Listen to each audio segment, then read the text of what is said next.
Assalamualaikum warahmatullahi wabarakatuh. Alhamdulillahirrahmanirrahim. Wassalatu wassalamu ala asyrafil anbiya wal mursalin Sayyidina wa maulana Muhammadin wa ala alihi wa sahbihi ajma'in amma ba'd. Terima kasih bagi para pemirsa yang sudah setia dengan program Majelis Sore, majelis kita semua yang hadir setiap Senin dan Rabu sore hanya di Duta TV kesayangan Anda pemirsa. Dan tentunya seperti biasa kami akan menyajikan sebuah tema, di mana tema pada hari ini yang berkaitan langsung dengan masyarakat, yakni ekonomi hijau dalam Islam. Sejauh mana dari pengembangan dan pertumbuhan ekonomi itu sendiri yang berkaitan dengan lingkungan, terutama bagi para pelaku dalam hal ini masyarakatnya. Dan seperti biasa, kita juga mendatangkan dan menghadirkan narasumber dari UIN Antasari Banjarmasin. Beliau sudah berada tepat di sebelah saya. Ada Bapak Dr. Haji Sukarni MAG. Assalamualaikum Pak Sukarni. Waalaikumsalam warahmatullahi wabarakatuh. Bagaimana kabarnya Pak? Alhamdulillah sehat walafiat. Dan tentunya hari ini kita bicara mengenai Ekonomi hijau, ya betul. Secara singkat mungkin boleh Bapak sampaikan terlebih dahulu Pak, secara makro lah istilahnya berkaitan dengan ekonomi hijau di dalam perspektif Islam itu sendiri seperti apa? Silakan. Ya, terima kasih. Konsep ekonomi hijau atau green economic itu memang sudah digagas sejak tahun 1980-an. Kemudian pada tahun 2008 menjadi program resmi dari PBB dengan latar belakang dampak pembangunan di seluruh dunia sekarang itu tidak terbantahkan cukup mengganggu terhadap lingkungan. Dan sekarang ini kita bisa melihat misalnya perubahan iklim yang sangat nyata terjadi di masyarakat, misalnya terjadi pemanasan global ya, global warming, kemudian terjadi rob atau banjir akibat luapan air laut ya, dan itu menunjukkan bahwa air di kutub es mencair. Nah itu semua adalah apa yang kita sebut dengan climate change atau perubahan iklim yang menerpa kehidupan global di abad ke-21 ini. Dan itu setelah diteliti memang sebagai dampak yang diakibatkan oleh pembangunan. Jadi pada satu sisi manusia di muka bumi ini ingin maju, ingin canggih, ingin membangun ekonomi yang tinggi melalui industri, tetapi kemudian ada dampak-dampak negatif yang ditimbulkannya, dan itu menyebabkan apa yang disebut juga dalam istilah ekologi dengan ecocide. Ya, ecocide itu suatu istilah yang sangat mencekam sebenarnya. Ecocide atau ecocide itu artinya bunuh diri lingkungan. Jadi artinya pada satu sisi kita membangun ekonomi, pada satu sisi kita ingin sejahtera, tapi sebenarnya yang didapatkan adalah ketidaksejahteraan dalam bentuk banyaknya bencana alam yang menerpa kita ya. Nah, oleh karena itulah kesadaran global ini tumbuh pada sejak tahun 2008 sebagai kelanjutan dari pembangunan berkelanjutan yang digagas oleh Perserikatan Bangsa-Bangsa, lalu muncul istilah green economic, ekonomi hijau. Nah, ekonomi hijau ini secara konvensional adalah konsep yang mempertimbangkan tiga sektor dalam bidang kehidupan. Yang pertama adalah masyarakat, ya. Yang kedua ekonomi, yang ketiga lingkungan. Jadi tiga aspek di dalam pembangunan ini harus sama-sama dipertimbangkan dengan baik. Ya. Pada satu sisi manusia memerlukan pertumbuhan ekonomi, dan pada sisi yang lain alam sekalian, semesta alam ini, bumi ini memang memberikan daya dukung yang cukup untuk mengembangkan ekonomi. Kita punya hutan, kita punya tambang, kita punya biofosil di dalam bumi kita ya.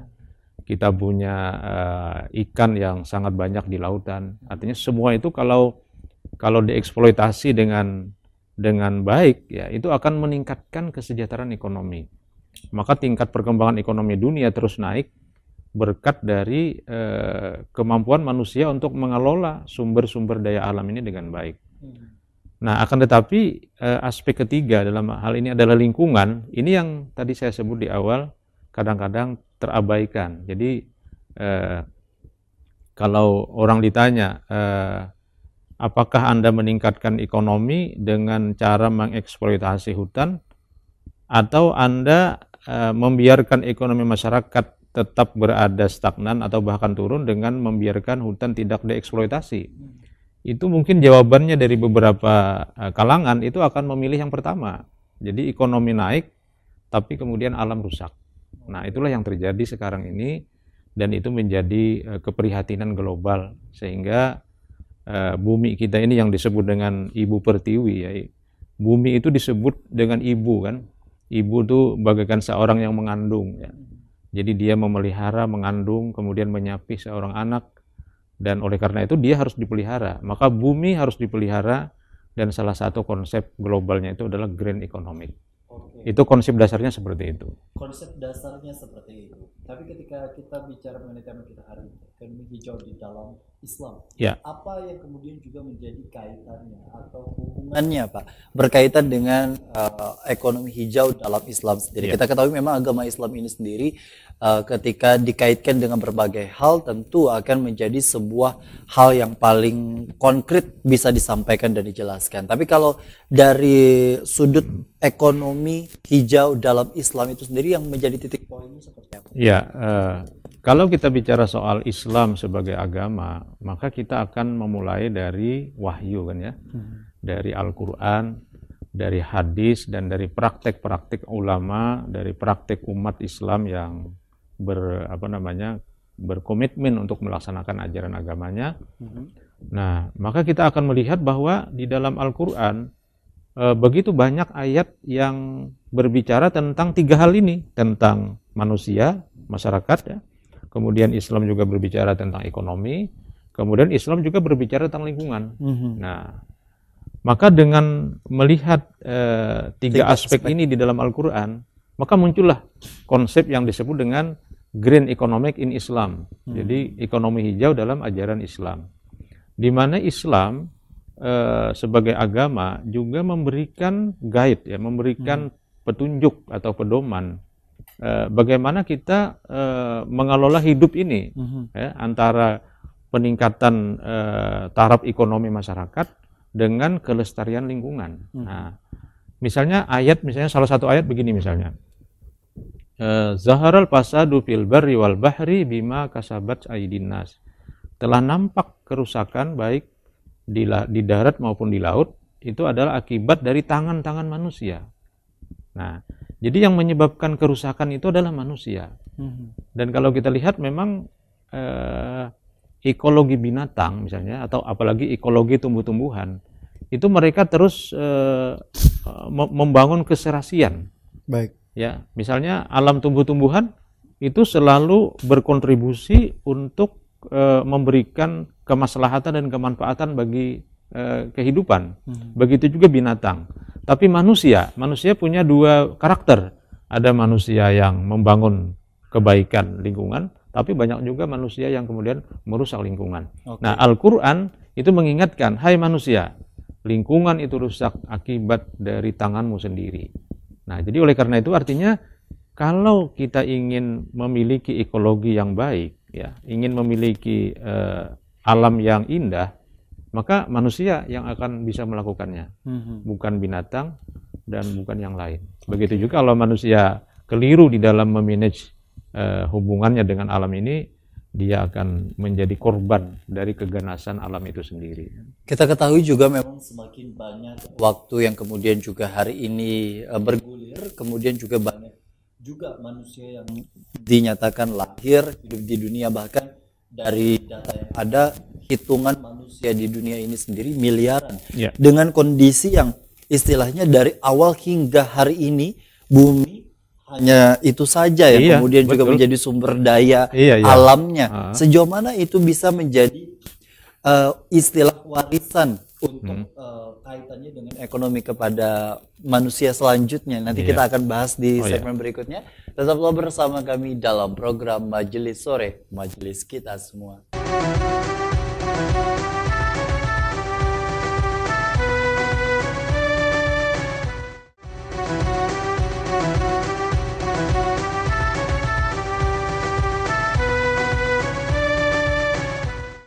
Terima kasih Anda masih bersama kami dalam program Majelis Sore, Majelis Kita Semua, Ekonomi Hijau dalam Islam yang menjadi tema berkaitan dengan program Majelis Sore edisi hari ini. Masih bersama dengan Pak Sukarni di sini. Tadi sudah sempat disinggung istilahnya dari awal lahirnya, kemudian juga terciptanya Nabi Adam begitu, sampai kemudian di hari ini masyarakat, manusia, tumbuhan, hewan, semuanya hidup di tempat yang sama. Walaupun istilahnya sudah mulai ada penelitian-penelitian untuk mencari planet baru yang paling mirip untuk bisa ditinggali bersama, yakni Mars. Tapi masih belum ada penelitian yang kemudian juga untuk bisa mengkonfirmasi bahwa sudah bisa resmi ditinggali secara komprehensif begitu. Nah, tapi ketika dengan kondisi alam yang istilahnya semakin menua hari ini, dengan kondisi manusia yang selalu baru sampai pada hari kiamat nanti, sejauh mana sebenarnya Pak kaitannya sumber daya alam yang menjadi penopang ekonomi, roda pemerintahan negara, roda ekonomi dan lain sebagainya, sosial budaya hari ini, yang menjadi sumber penghidupan bagi seluruh umat. Ya, jadi kalau dalam perspektif teologi, ya dalam perspektif agama, daya dukung kehidupan ini cukup sebenarnya ya. Jadi Tuhan menciptakan berbagai sumber ekonomi yang bisa tergantikan. Jadi maksudnya memang ada yang habis gitu ya. Seperti biofosil misalnya habis, seperti minyak yang ada di dalam bumi kita tuh menurut perkiraan kan habis ya, karena dia bersumber dari biofosil. Tapi kemudian Tuhan kan menciptakan biodiesel misalnya. Tuhan juga menciptakan sumber-sumber energi dari listrik ya. Tuhan juga memberikan energi yang tidak pernah akan habis, yaitu energi dari panas matahari ya. Betul. Kemudian juga kincir angin di pinggir laut dan seterusnya. Jadi kalau dalam perspektif agama, sumber daya alam untuk menopang kehidupan bumi selama bumi ini masih diberi kehidupan untuk manusia itu cukup. Oleh karena itu problematika di dalam ekonomi Islam itu bukan pada sektor kelangkaan ya, tapi pada sektor distribusi. Jadi kenapa ada orang miskin, kenapa ada orang kelaparan, itu karena terlalu banyak yang kekenyangan. Jadi pada satu sisi banyak orang kekenyangan, tapi pada sisi lain ada yang kelaparan. Nah, jadi sebenarnya kalau distribusi itu dilakukan dengan baik di dalam Islam, dalam ekonomi Islam, maka keadilan sosial bagi seluruh umat manusia itu akan dirasakan. Nah, oleh karena itulah juga di dalam pembangunan ekonomi, salah satu faktor yang selalu dipikirkan ya, itu adalah soal rasio Gini ya, antara kaya dengan miskin. Ya. Nah, jadi bagaimana tingkat orang-orang kaya dengan tingkat orang miskin. Semakin sempit ya, jurang pemisah antara kaya dan miskin, itu berarti negara semakin baik mengelola ekonomi masyarakatnya.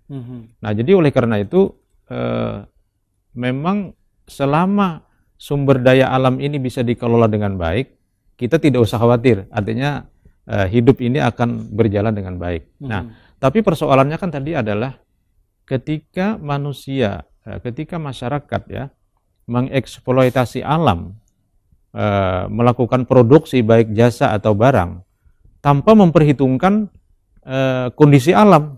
Contoh yang sangat nyata misalnya di Kalimantan Selatan ini adalah perumahan ya.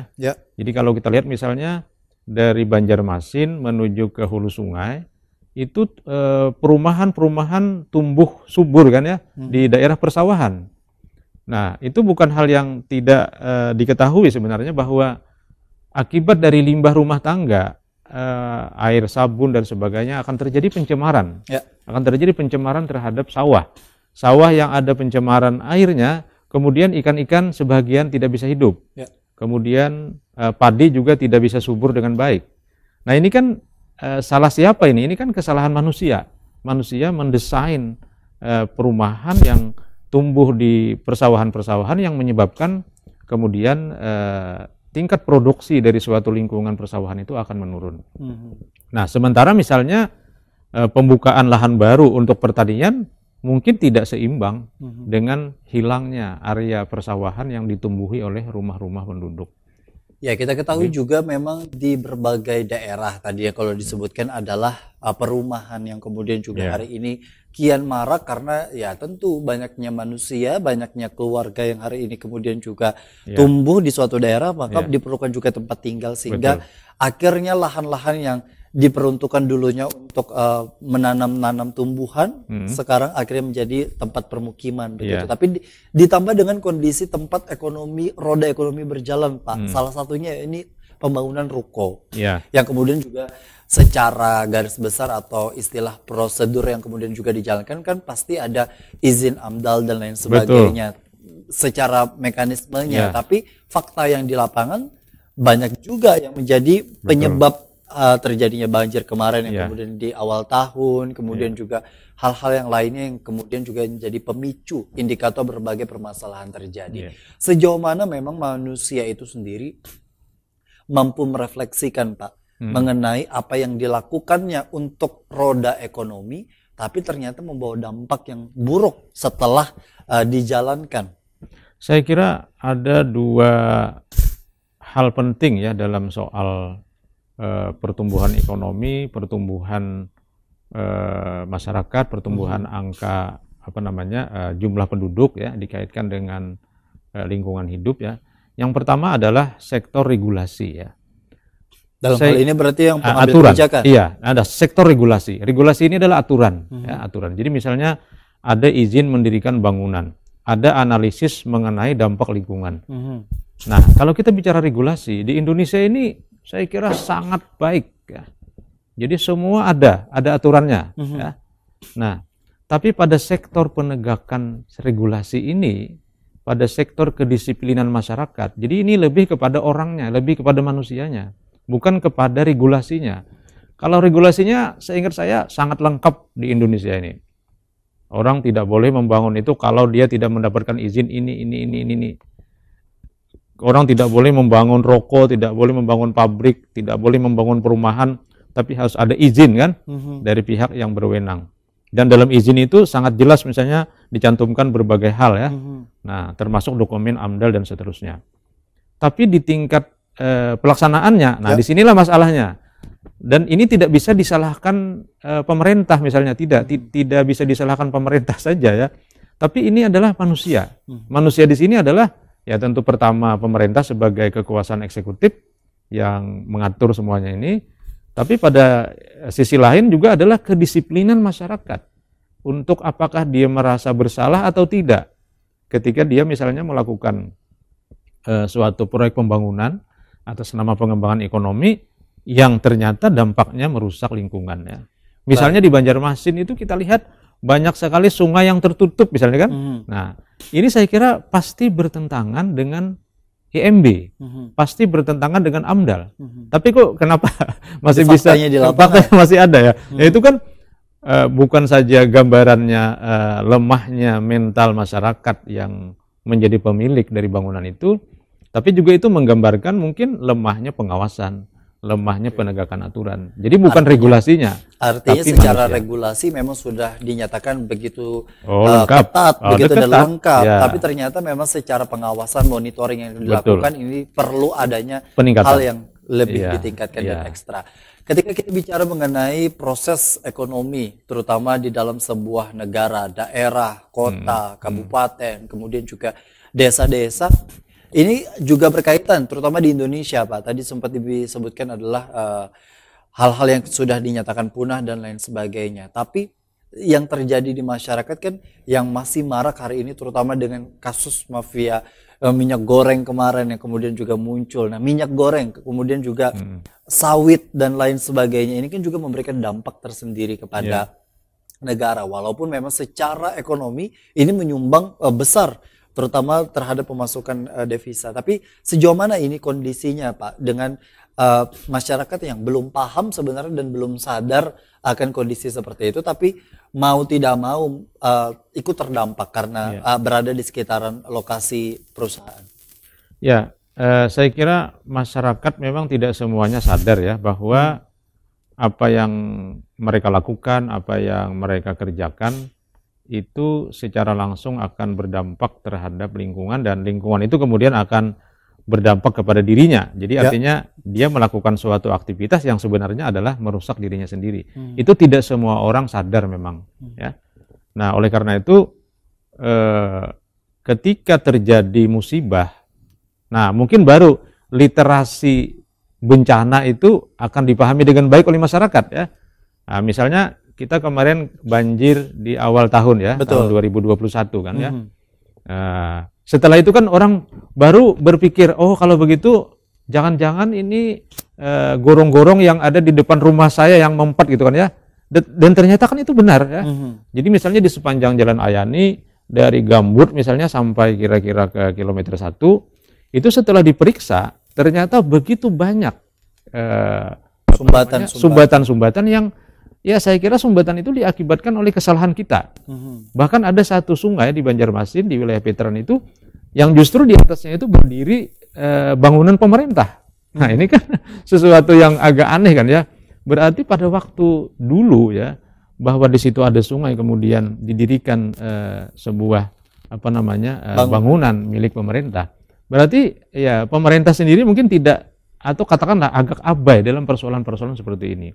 Nah, tapi setelah itu muncul hikmah yang sangat mahal harganya, yaitu kita menjadi lebih cerdas dalam menyikapi musibah dan kemudian setiap bangunan, jembatan dan apa saja yang menyumbat sungai yang ada di halaman kita itu dengan sukarela kan dibongkar. Betul. Jadi saya kira musibah banjir 2021 itu menjadi sesuatu yang sangat mahal untuk membangun literasi bencana bagi masyarakat kita. Tapi tentu ini bukan juga menjadi sebuah alasan jangan sampai adanya bencana terlebih dahulu, baru kemudian literasi itu tumbuh.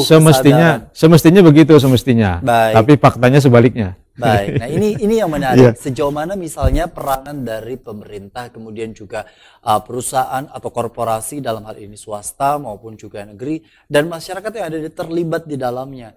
Apakah ini juga masuk di dalam kategori-kategori yang bisa disebut dengan zolim atau seperti apa? Nah ini bisa nanti kita tanyakan secara singkat, Pak, ya. Karena ini apakah ada kaitannya dengan ekonomi yang kemudian dijalankan, tapi di satu sisi yang lain juga mereka melakukan ibaratnya kekeliruan atau keabaian yang kemudian juga dihiraukan, yang tidak dihiraukan itu tadi. Nah, usai jeda kami akan kembali, tetaplah bersama kami dalam program Majelis Sore Majelis kita semua.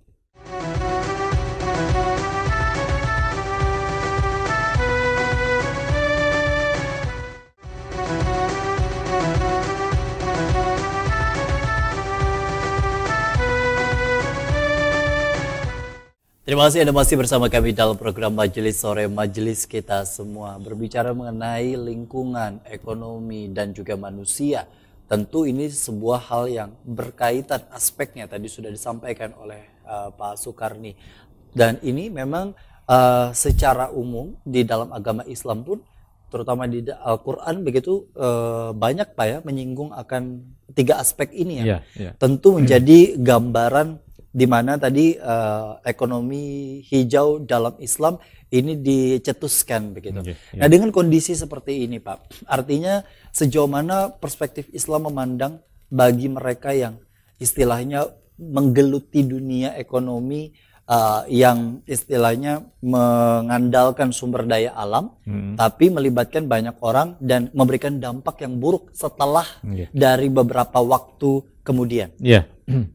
Nah, itulah yang disebut dengan dosa ekologis, ya. Dosa ekologis. Dosa ekologis, ya. Jadi setiap perilaku kita, ya, yang terkait dengan hubungan atau interaksi kita dengan alam lingkungan itu kan akan berdampak dua hal. Yang pertama adalah manfaat, ini akan menghasilkan pahala ekologis, ya. Yang kedua akan menimbulkan mafsadat atau kerusakan atau tadi bahasanya kezaliman karena berdampak negatif terhadap alam dan manusia. Nah, ini akan menghasilkan tentu saja dosa ekologis, ya. Nah, baik pahala ekologis atau dosa ekologis itu sudah ada di dalam sumber-sumber dasar daripada ajaran Islam, baik Al-Quran atau hadis Nabi, ya. Jadi misalnya di dalam hadis Nabi itu misalnya dikatakan siapa yang menanam tanaman, kata Nabi kan, ya. Kemudian tanaman itu dimakan oleh binatang, illa kana lahu sadaqah, maka melainkan apa yang dimakan oleh binatang itu akan menjadi sedekah, pahala sedekah ya. Jadi kalau kita menanam pohon, kemudian di pohon itu bersarang burung ya, kemudian dia bisa bertelur, kemudian melahirkan anaknya, itu kita berpahala menolong burung itu untuk bisa meregenerasi ya, dirinya untuk kemudian melahirkan anak-anaknya, bertelur dan melahirkan anak-anaknya. Tetapi juga Nabi pernah dilapori oleh seorang sahabat, ya Rasulullah, hai Rasul, itu ada pohon yang ditebang oleh seseorang. Nabi tidak tahu siapa yang menebang kan, namanya pohon sidrah ya. Pohon sidrah itu pohon rindang yang ada di pinggir jalan antara Mekah dan Madinah. Jadi kalau orang melakukan safar ya, perjalanan dari Mekah ke Madinah, kan kalau dulu perjalanannya kan dengan pakai onta kan. Betul. Kalau pakai onta itu sebenarnya bukan orangnya ada di atas onta, tapi yang di atas onta itu mungkin perempuan yang sudah tua, bapak-bapak yang sudah tua, atau barang-barang, tapi yang masih kuat berjalan kaki. Maka di tengah perjalanan yang panas, yang terik itu ada pohon tempat bernaung sementara. Nah, pohon itu kemudian ditebang oleh seseorang. Lalu dilaporkan oleh orang itu kepada Nabi. Lalu kata Nabi, man kata asidratan sawwaballahu ra'sahu 'alan niran. Siapa yang menebang pohon itu, nanti Allah akan celupkan kepalanya ke dalam api. Jadi Nabi sangat marah kepada orang yang menebang pohon. Sementara pohon itu bermanfaat untuk menjadi tempat berteduh para kafilah, para musafir ya. Dan juga tentu saja akan menjadi tempat untuk berhentinya burung yang sudah sangat lama terbang, kemudian dia singgah di situ.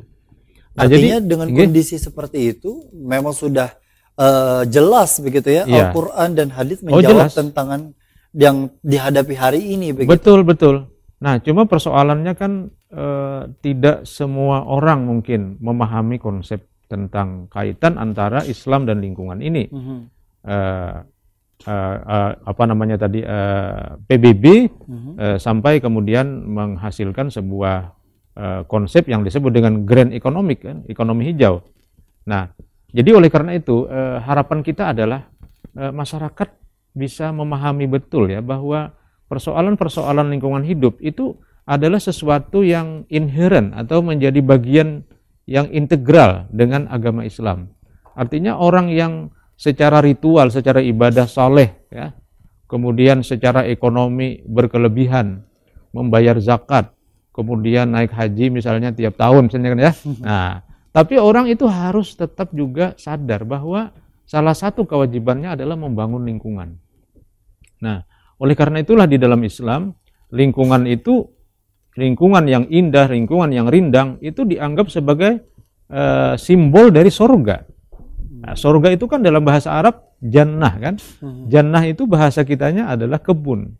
Nah, oleh karena itu, kalau sorga disebut dengan kebun, yang tajri min tahtihal anhar, yang mengalir di bawahnya sungai-sungai, itu menunjukkan bahwa kehidupan dunia yang rindang, yang indah, yang lingkungannya terjaga, itu adalah qit'atun minal jannah, atau merupakan potongan-potongan dari wilayah yang ada di dalam surga. Masya Allah. Nah, sejauh mana kita secara umum deh, hal yang kemudian bisa kita lakukan dalam kegiatan bermasyarakat di rumah dengan keluarga untuk membangun tadi yang namanya lingkungan.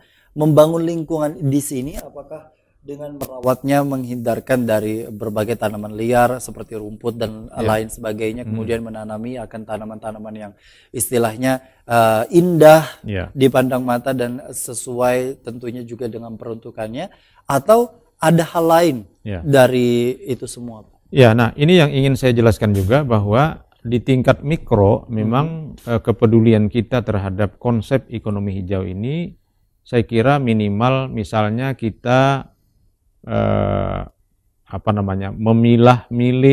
mengamankan sampah misalnya. Nah, sekarang ini kan ada gerakan memilah sampah namanya, gerakan memilah sampah. Jadi sampah-sampah itu yang organik atau yang non organik itu kan harus kita pilah ya. Sampah-sampah yang organik itu ternyata kalau kita pandai mengelola dengan baik, itu kan bisa menjadi pupuk. Kemudian kita masukkan ke dalam tempat, dalam pot bunga, kemudian kita campur dengan tanah, kemudian kita tanam di situ sayuran kah dia, atau cabai kah dia, atau pepohonan atau bunga kah, dia akan tumbuh. Nah, tahukah kita bahwa setiap pohon yang tumbuh, dia mengeluarkan daun. Daun itu kemudian dia menyerap energi dari matahari kan? Betul. Nah, jadi tugas daun itu adalah menyerap ultraviolet energi dari matahari.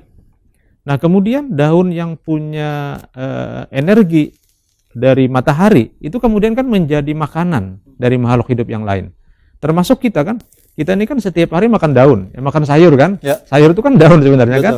Jadi klorofil atau hijauan daun itu bermanfaat untuk tubuh kita. Jadi sebenarnya kalau kita pandai secara mikro menggunakan lingkungan dengan sebaik-baiknya, misalnya dari segi memilah-milah sampah organik dan non-organik, itu sudah merupakan amal soleh kita dalam soal ekologi. Kita akan mendapatkan pahala ekologis tadi. Pahala ekologis tadi. Ya, tadi ketika berbicara mengenai pahala ekologi, dosa ekologi ini sangat minim sekali, Pak. Ya. Akan pemberitahuan, istilahnya penyebaran informasi seputar dosa ekologis atau kemudian juga pahala ekologis.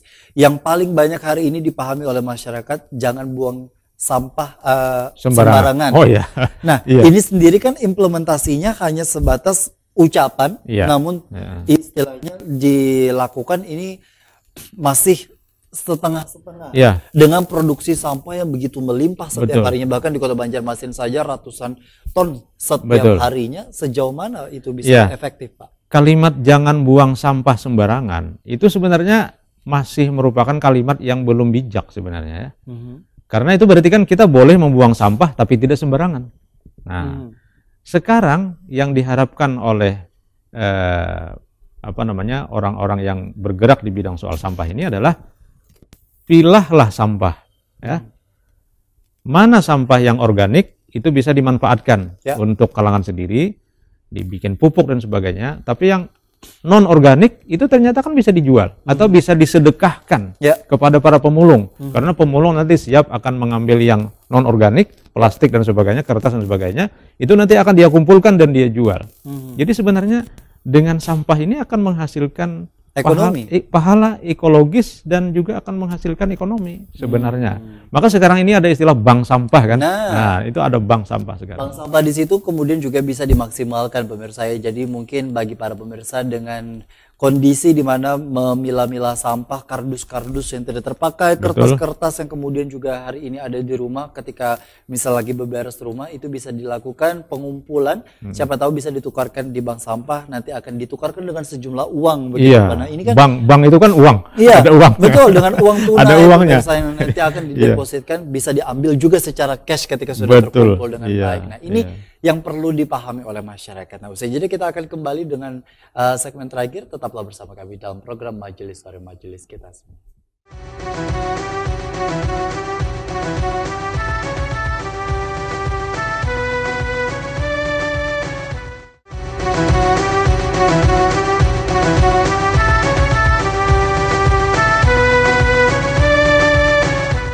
Terima kasih Anda masih bersama kami dalam program Majelis Sore Majelis kita semua. Ekonomi hijau dalam Islam ternyata begitu banyak sudah diatur dan termaktub dalam Al-Quran maupun hadis.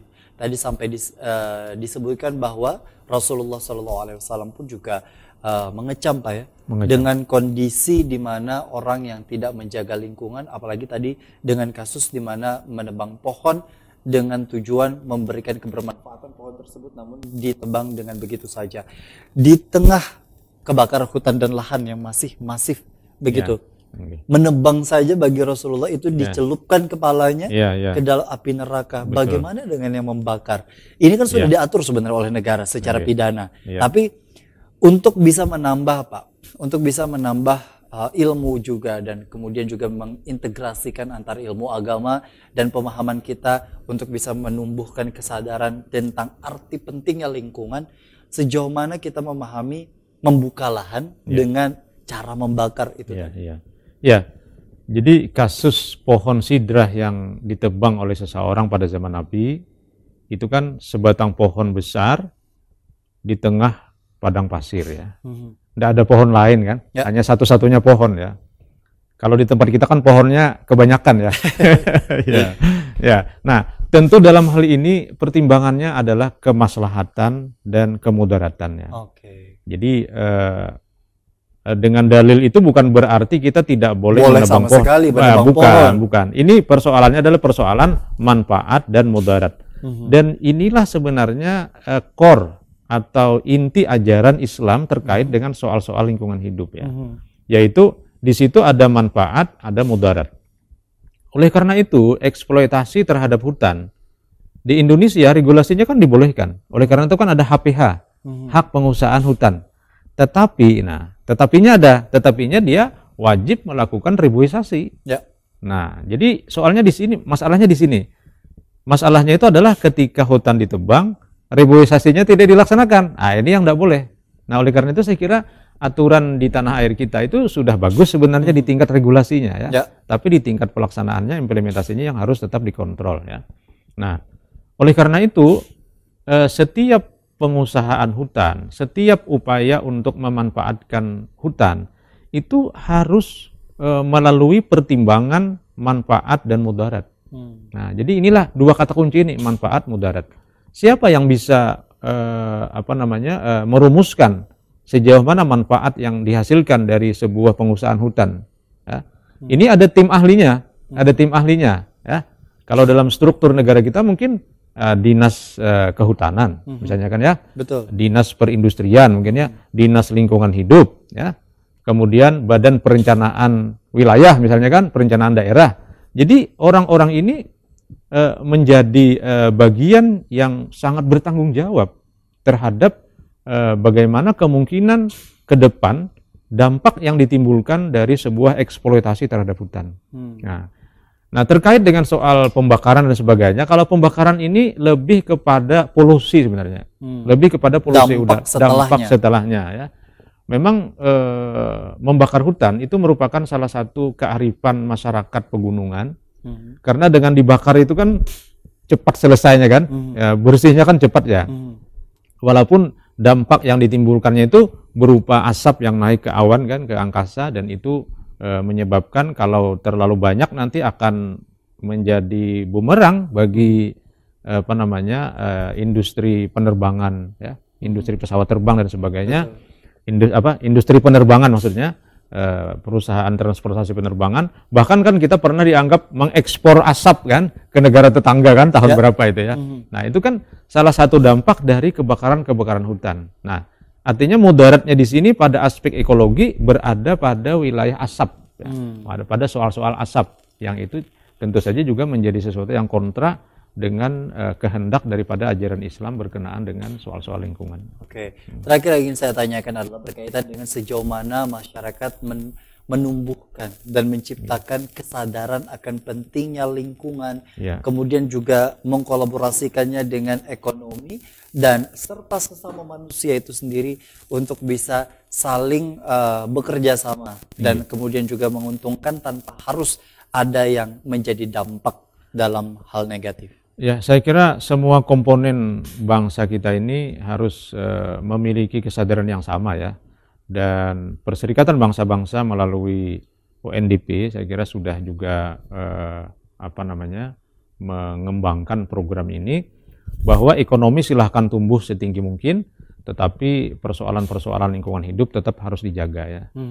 Jadi jangan sampai pertumbuhan ekonomi tinggi tapi lingkungan rusak, itu sama saja dengan kita membangun kesejahteraan dengan produk kemudaratan kan. Baik. Ya, jadi oleh karena itu semua komponen itu harus berjalan bersama. Nah, bahkan dalam hal ini juga para ulama, para ustadz, para kiai, ya, para pengelola pendidikan itu terus bersama-sama berjuang. Dan seingat saya di seluruh lembaga perguruan tinggi memang sudah berjuang juga, sama-sama berjuang untuk soal-soal lingkungan hidup ini.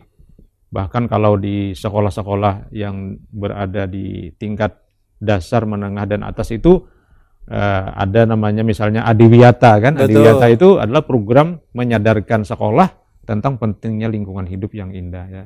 apresiasi kepada daerah pun juga ada istilahnya penghargaan Adipura. Kalpataru, ya, dan sebagainya. Itu jadi sebenarnya secara regulasi itu sudah baik sebenarnya. Tinggal sejauh mana kita menanamkan untuk individual masing-masing. Kemudian juga orang-orang yang diberikan amanah untuk memberikan pengawasan dan sebagainya itu harus konsisten. Ini kalau kita ingin bumi yang satu-satunya ini tetap layak untuk menjadi tempat kita dan rumah kita. Tempat kita dan tempat rumah kita, cucu kita, anak kita ke masa depan. Ya. Oke, terakhir Pak, yang ingin disampaikan sebagai kesimpulan dalam agenda kita hari ini. Ya, jadi green economy itu pembangunan ekonomi hijau itu bukan hanya konsep yang dihasilkan oleh pendiri-pendiri penggagas ya dari Perserikatan Bangsa-Bangsa, tetapi sebenarnya juga di dalam ajaran Islam. Tadi kita eksplorasi ayat-ayat dan hadis-hadisnya sangat jelas. Oleh karena itu berjuang, berjihad dalam hal lingkungan hidup di samping menegakkan keadilan dalam bidang ekonomi itu adalah bagian dari ajaran Islam dan bagian dari ketakwaan kita kepada Allah Subhanahu wa taala. Jadi orang Islam itu tidak hanya soleh ritualnya, soleh sosialnya, tapi juga harus saleh ekologisnya. Saya kira itu kesimpulan kita. Baik, tentunya ini menjadi ilmu bagi kita semua, bagi masyarakat, bagi keluarga, bagi lingkungan, dan tentunya juga bagi kesadaran masing-masing bahwa sekali lagi agama bukan hanya mendorong kita untuk bisa melakukan ritual-ritual keagamaan seperti sholat, zakat, dan kemudian juga haji maupun juga kegiatan-kegiatan amal soleh lainnya yang memang sudah sering kita lakukan sehari-hari yang terutama juga diajarkan dalam ilmu fikih, tapi juga berkaitan dengan sejauh mana kita memahami dan mengawasi berkaitan dengan pemeliharaan bukan hanya kepada sesama umat manusia, tapi juga kepada lingkungan dan makhluk ciptaan Allah Subhanahu wa taala. Dan terima kasih kepada Pak Dr. Haji Sukarni MAG yang tentunya sudah hadir ke studio Duta TV. Terima kasih bagi para pemirsa di rumah yang sudah menyaksikan program Majelis Sore hari ini. Semoga dengan tayangan ini masyarakat sudah mulai memilah dan juga memilih sampai ada di rumah untuk bisa dikembangkan dan kemudian juga mulai sudah belajar sejauh mana efektivitas yang ada terutama di sekitaran daerahnya terkait dengan hadirnya bank sampah untuk bisa mendatangkan ekonomi dari sampah-sampah yang dihasilkan dalam rumah tangga. Ini juga bisa dijadikan sebagai ladang pahala ekologis tadi kalau disebutkan begitu ya. Dan kemudian juga bagi korporasi yang kemudian dalam hal ini melakukan penebangan hutan apalagi secara ilegal. Nah, ini kita harapkan untuk bisa dilakukan pengawasan lebih ekstra bagi para pembuat regulasi atau dalam hal ini aturan, kemudian juga bagi mereka bisa diberikan kesadaran oleh Allah Subhanahu wa taala. Akhirnya kami berdua undur diri dari hadapan Anda. Wassalamualaikum warahmatullahi wabarakatuh. Majelis sore, majelis kita semua.